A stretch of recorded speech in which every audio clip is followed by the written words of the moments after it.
Hello. Our question for the day is, how do I get more done in 2022? And that is on everybody's mind because I think people are looking forward to a big year in 2022 as I reflect on, 2020, right? I remember being at my house. I was actually in a training, and our first clinician was exposed to COVID. And I was like, we had no protocols. We had no idea what to do. This was like the very beginning of March. And then from there, it just like snowballed. So that in my mind is like the trigger for me that started everything. And, 2020 was really about like, how do we, be successful in this pandemic. We were in super survival mode.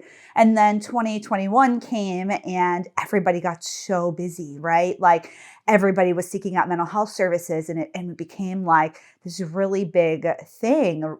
And we are in like survival mode still in the sense of like hiring, moving offices. I see other people like starting group practices, trying to raise their rates to be able to manage the influx of clients, like all of this survival mode around like how do they manage their own mental health and the mental health of other people when we're still literally in the middle of a pandemic.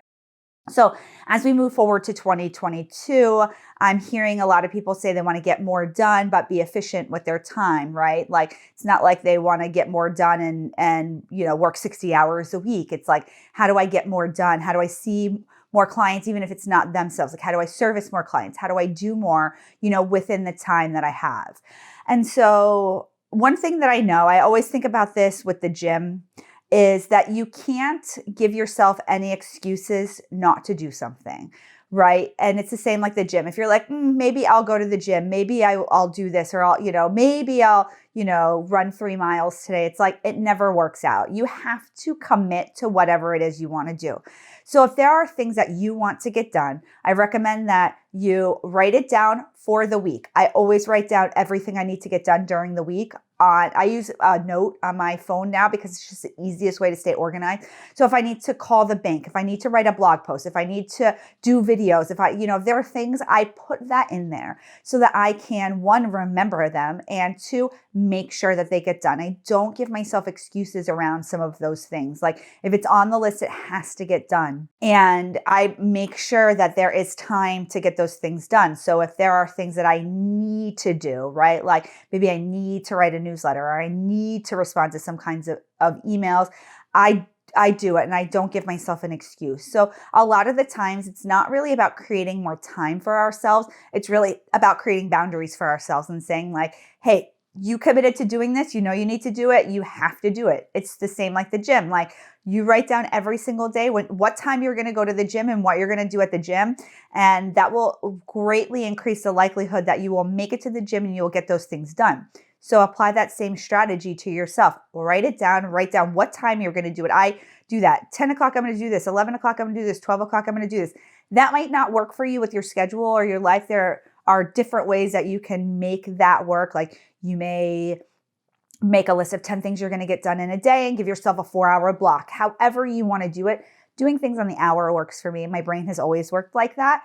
And so again, you can figure out ways that it works specifically for you, but make lists and stick to them. And yes, you do have to create the time for it. I'm going to give you a couple more ways to get more done in 2022, but first I want to thank our sponsor, TherapyNotes.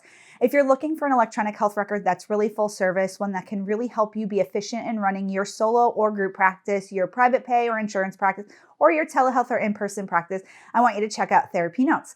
They have a telehealth option that is free, so easy to use for the customer and for you, for your clients, just to jump on the portal.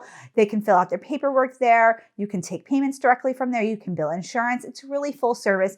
And what makes TherapyNotes stand apart is their customer service. You can pick up the phone, you can give them a call, and you can get help with whatever troubleshooting you need. So be sure to check out TherapyNotes. So going back to getting more done in 2022, another tip is to delegate. If you don't already have a virtual assistant, consider getting a virtual assistant, a personal assistant, whatever is within like your breadth of things that you need. And, within your own like socioeconomic status, I know maybe not everybody can afford like a cleaning service for their house. I totally get that. But if that's something that you have been doing and maybe you want to free up some time, definitely start thinking about creative ways that you can delegate. Maybe you can take on an intern at your practice and they can help you with answering your phones and seeing clients and maybe some social media. So you don't have to feel like you're the only person that has to do everything. I think a lot of the time somebody said to me the other day, like, I don't understand how you get so much done. And one way that I get a lot done is by having help. I do have a lot of help in a variety of ways, right? Like with my practice, we have help because it has grown to that size. I started off with one, administrative person, and now we have 5 people on our leadership team 8 years later. So it doesn't have to look huge in the beginning. It can look small. Tracy, my office manager, who's been with me since day one, 2013, I like laugh. I used to pay her like $100 a month or something. It was such a small amount. Like what she did for me, that $100 was really worth it. And now I obviously pay her a lot more for what she does because she does so much more and it's so worth it and it's scaled.